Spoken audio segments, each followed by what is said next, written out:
US വിപണികൾക്ക് ഇന്നലെ അവധിയായിരുന്നു. യുദ്ധം ഇപ്പോഴും തുടരുക തന്നെയാണ്. ഏതാണ്ട് 7ാമത്തെ ദിവസമാണ് ഇന്നിപ്പോ യുദ്ധം തുടരുന്നത്. എങ്കിൽ പോലും ചർച്ചകൾക്ക് തുടങ്ങി വെക്കാൻ കഴിഞ്ഞത് മാർക്കറ്റിനെ സംബന്ധിച്ചിടത്തോളം ഒരു പ്രതീക്ഷയാണ്. അമേരിക്ക ഈ ഇസ്രായേൽ യുദ്ധത്തിൽ പങ്കെടുക്കാൻ ഏതാണ്ട് രണ്ടാഴ്ച എടുക്കും എന്നുള്ള തരത്തിൽ വൈറ്റ് ഹൗസിന്റെ ഭാഗത്തു നിന്ന് വന്നിട്ടുണ്ട്. ഇന്ന് യൂറോപ്യൻ യൂണിയനും ഇറാനുമായിട്ട് ഇക്കാര്യത്തിൽ ചർച്ച നടക്കുന്നു. ഇതിന്റെ പശ്ചാത്തലത്തിൽ ക്രൂഡ് ഓയിലിന്റെ പ്രൈസ് താഴ്ന്നിട്ടുണ്ട്. സ്വർണത്തിന്റെ പ്രൈസും താഴെ വരുന്നുണ്ട്. മാർക്കറ്റിൽ ചർച്ച നടക്കുന്നത് മാർക്കറ്റിനെ സംബന്ധിച്ചിടത്തോളം വളരെയധികം പോസിറ്റീവാണ്. അതുപോലെ യൂറോപ്യൻ വിപണികളും ഇന്നലെ താഴെയാണ് അവസാനിച്ചത്. ബാങ്ക് ഓഫ് ഇംഗ്ലണ്ട് ഇൻട്രസ്റ്റ് റേറ്റിൽ കാര്യമായ മാറ്റമൊന്നും വരുത്തിയിട്ടില്ല. Swiss national bank 0.25% interest rate കുറച്ചിട്ടുണ്ട്. ഇതൊക്കെയാണ് ഗ്ലോബലി വരുന്ന പ്രധാനപ്പെട്ട ന്യൂസുകൾ. അതുപോലെ US പ്രതിനിധി ഇറാനുമായിട്ട് ചർച്ചകൾ നടത്തുന്നു എന്നുള്ള വാർത്തകളും വരുന്നുണ്ട്. ഇപ്പൊ ഇത്തരത്തിൽ യുദ്ധം എത്രയും പെട്ടെന്ന് അവസാനിപ്പിക്കാനുള്ള ചർച്ചകൾ എല്ലാ സ്ഥലത്തും നടക്കുന്നുണ്ട്. ഇപ്പോൾ US ഫ്യൂച്ചേഴ്സ് നടക്കുന്നത് നെഗറ്റീവിലാണ് ട്രേഡിംഗ് നടക്കുന്നത്. GNX നിഫ്റ്റി ഫ്ലാറ്റ് ആയിട്ട് ട്രേഡിംഗ് നടക്കുന്നു. ഏഷ്യൻ മാർക്കറ്റുകളൊക്കെ ഒരു മിക്സർ ആയിട്ടാണ് ഇപ്പോൾ ട്രേഡിംഗ് നടക്കുന്നത്. ഇന്നലെ ഇന്ത്യൻ മാർക്കറ്റ് നെഗറ്റീവിലാണ് ക്ലോസ് ചെയ്തത്. നിഫ്റ്റി 18 പോയിന്റ് താഴെ 24,800 താഴെ 793 ഇന്നലെ ക്ലോസ് ചെയ്തത്. സെൻസെക്സ് ഏകദേശം 82 പോയിന്റ് മൈനസിലും ബാങ്ക് നിഫ്റ്റി 0.5% മൈനസിലുമാണ് ഇന്നലെ ക്ലോസ് ചെയ്തത്.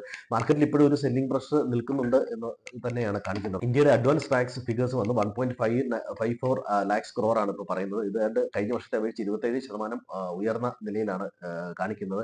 ഇത്തരം ഡേറ്റകൾ മാർക്കറ്റിനെ സംബന്ധിച്ചിടത്തോളം പോസിറ്റീവായിട്ട് തന്നെയാണ് വരുന്നത്. അതുപോലെ ഇന്നലെ ഓട്ടോ സെക്ടർ മാത്രമാണ് പോസിറ്റീവിൽ ക്ലോസ് ചെയ്തത്. ഓസ്ട്രേലിയയിൽ നിന്ന് നമ്മൾ റെയർ എർത്ത് മാഗ്നറ്റ് ഇറക്കുമതി ചെയ്യാൻ തീരുമാനമായിട്ടുണ്ട്. ഇതാണ് ഓട്ടോ സെക്ടറിനെ ഇന്നലെ പോസിറ്റീവിലേക്ക് നയിച്ചത്. ഇനി മറ്റ് ന്യൂസുകൾ, ഇന്ത്യയുടെ പ്രതിരോധ ഉൽപാദനത്തിൽ ഏതാണ്ട് 174% വളർച്ച രേഖപ്പെടുത്തിയിട്ടുണ്ട്. ഇത് കയറ്റുമതിയിൽ ഏതാണ്ട് 34% വളർച്ചയാണ്. ഈ സെക്ടറിനെ സംബന്ധിച്ചിടത്തോളം അത് പോസിറ്റീവാണ്.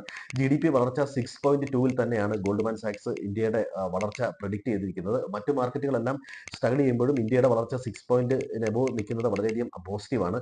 ഇതുപോലെ തന്നെ ഇത്ര സംഘർഷത്തിനിടയിലും ഇസ്രായേലിലെ ഓഹരി വിപണി ഏതാണ്ട് 16% പ്ലസിലാണ് ട്രേഡ് ചെയ്യുന്നതെന്ന് ഓർക്കുക. അതുപോലെ ബാങ്കിന്റെ ക്രെഡിറ്റ് ഗ്രോത്ത് 3 വർഷത്തെ ലോയിലേക്ക് വന്നിട്ടുണ്ട്. അതുപോലെ ഇന്ത്യയിലെ പവർ ജനറേഷൻ വളരെ ഉയർന്ന രീതിയിലേക്ക് വന്നിട്ടുണ്ട്. നമുക്ക് തൊട്ടു മുമ്പിൽ നിൽക്കുന്നത് US-ഉം ചൈനയും മാത്രമാണ്. അതുപോലെ കെയ്ൻസ് ഏതാണ്ട് 1,600 കോടി രൂപയോളം QIP വഴി സമാഹരിക്കാൻ ശ്രമിക്കുന്നു. അതുപോലെ നെസ്ലെ ബോണസ് ഇഷ്യൂവിന്റെ കാര്യത്തിൽ ഒരു തീരുമാനം എടുക്കാനുള്ള ബോർഡ് മീറ്റിംഗ് കൂടുന്നുണ്ട്. മാർക്കറ്റിനെ സംബന്ധിച്ചിടത്തോളം പോസിറ്റീവാണ്. അതുപോലെ ഇന്ത്യൻ കമ്പനികളുടെ വളർച്ച ഇപ്പോൾ ഈ നടന്നുകൊണ്ടിരിക്കുന്ന ജൂൺ അവസാനിക്കുന്ന ക്വാർട്ടറിൽ ഒരല്പം കുറയുമെന്നുള്ള രീതിയിലുള്ള റിപ്പോർട്ടുകളും ഒക്കെ വരുന്നുണ്ട്. മാർക്കറ്റിനെ സംബന്ധിച്ചൊരു മിക്സഡ് ആയിട്ടുള്ള ന്യൂസുകളാണ് വരുന്നത്. അപ്പോൾ അത്യാവശ്യം പ്രോസ്പെക്റ്റിലുള്ള പൊസിഷനൊക്കെ ഒന്ന് ലൈറ്റ് ചെയ്താൽ നന്നായിരിക്കും. ഓപ്ഷൻ സെല്ലേഴ്സിനെ പറ്റിയ മാർക്കറ്റാണ് ഇപ്പോൾ ഉള്ളത്.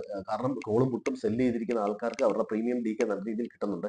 എന്നാൽ ഓപ്ഷൻ ബയേഴ്സിനെ സംബന്ധിച്ച് ഇപ്പോഴത്തെ മാർക്കറ്റ് അത്ര ഫേവറബിൾ ആയിട്ട് കാണുന്നില്ല. അപ്പോൾ തീർച്ചയായിട്ടും സ്റ്റോക്ക് സ്പെസിഫിക് ആയിട്ട് നിൽക്കുക. എല്ലാവർക്കും നല്ലൊരു ട്രേഡിംഗ് ദിനം ആശംസിക്കുന്നു.